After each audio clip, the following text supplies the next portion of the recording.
nombre es Laura Gassó. Este es el libro que presento en la feria, que presentamos ayer.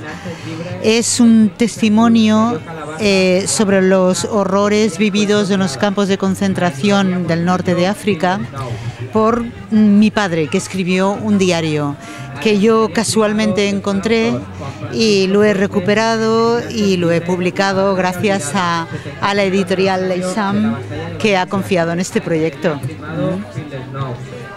Qué interesante. Entonces es algo de primera mano, digamos. Sí, es un testimonio directo. Mi padre era piloto de caza de la República.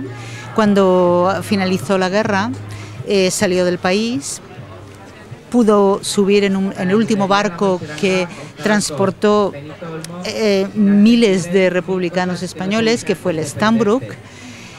Pasaron a Orán, a Argelia. Argelia entonces dependía de Francia, era casi una colonia, digamos, y Francia internó a estos refugiados españoles, miles de ellos, en campos de internamiento primero y después, a partir de julio de 1940, cuando Hitler ocupó Francia, el régimen de estos campos se endureció mucho y se convirtieron en realidad en campos de castigo y de trabajos forzados para el ferrocarril el transsahariano.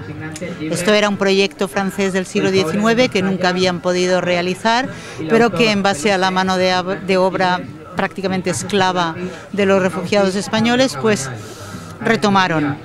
Incluso inauguraron un tramo de Buarfa a Kenatsa.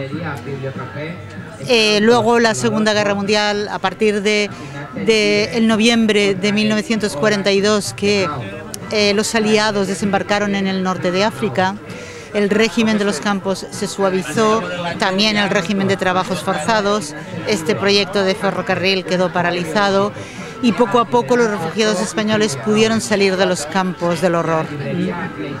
Es una historia poco conocida porque todo lo que pasa en África muchas veces pasa desapercibido para la mayoría de países, ¿no?